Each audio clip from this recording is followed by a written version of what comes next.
it's me and Amy here, and we have made a movie for you about fashion in the 18th century. Enjoy!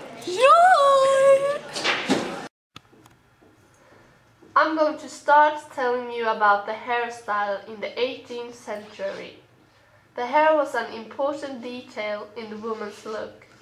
It was fashionable to wear very high hair dust. It was not uncommon for the woman's hair to be almost a half meter high. They often had the same hairstyle week in and week out, sometimes even for several months. This was because the hairstyle were often very difficult to do. The man's hair fashion during the 18th century was to wear a wig, all kinds of wigs. But it was quite expensive to buy, so they were used in the more festive occasions. The wigs were often powdered, and the most common color were white, black, grey, and brown.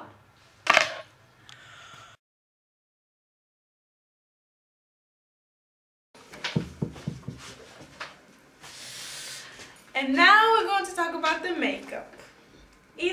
Each position had a clear picture of how they should look like. A nobleman looked in a certain way, And a farmer in a different way. It was especially important for the upper class to show that they were sophisticated, richer, and had more power than anyone else. And the farmer was tanned in her face because he worked in sunshine and rain. And the opposite to the sunburned face was white. And during the 700s, noblemen and women painted the faces sharp white. It was very important that they painted the face in the right white shade, because the shade was depending on which position they had. If they painted themselves in the wrong shade, they was mocked and ridiculed. They did not moderate with the makeup, they spread too greatly. And as a contrast to the whiteness in the face, they painted red circles or triangle areas with rouge far down on the cheek. And often they used the same rouge to the mouth and sometimes the eyelids, but usually not used for eye makeup. On the other hand, they painted the eyebrows black with coal. It takes so long to put on my makeup, and because of that, I let it stay on day and night till it falls off.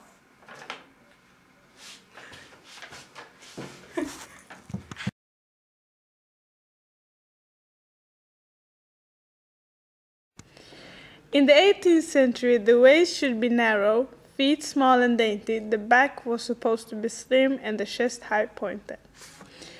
The women in the 18th century used a corset with a lacing in the back. It was an effective way to create the current body ideals. In particular, women pressed their bodies into corsets made of eligibility or empty metal. They shaped their figure like an hourglass. Everyone had corsets, even pregnant women and children.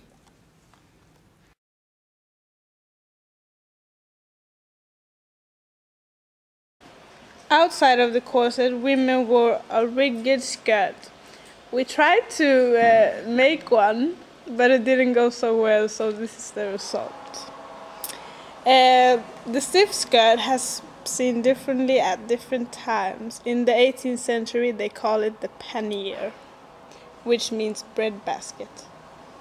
Petticoats could be made of rattan, eligibility, or iron, which were often sewn into fabric.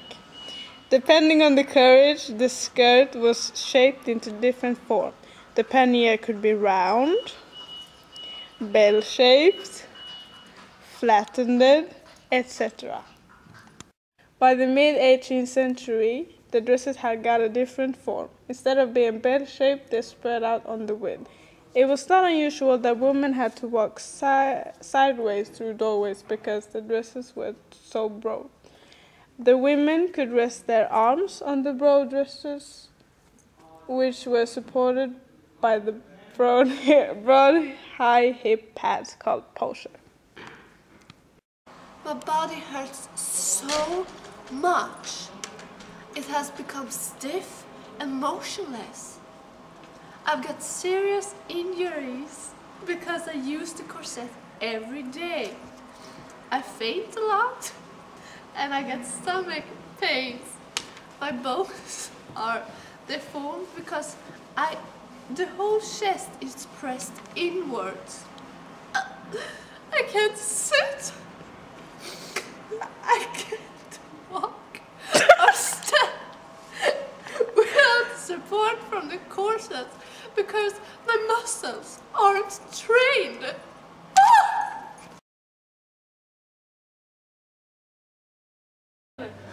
Men's fashion. Even men try to improve their bodies so that they correspond to the ideals.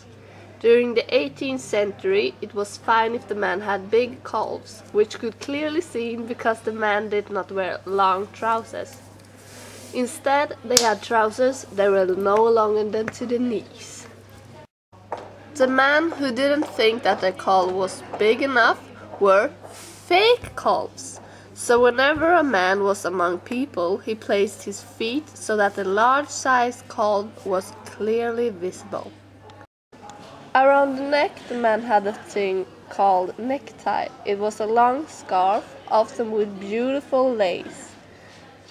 Cravat became the mother of France in the 17th century.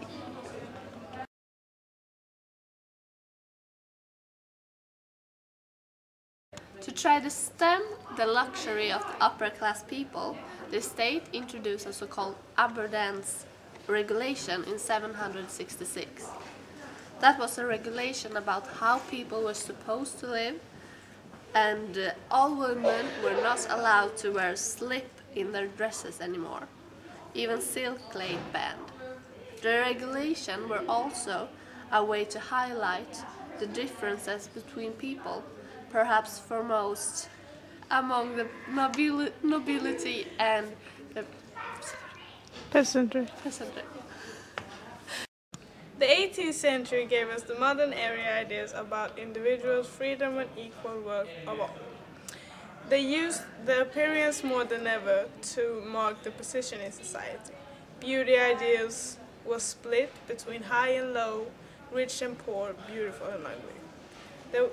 There was a time with corsets and colorful makeup.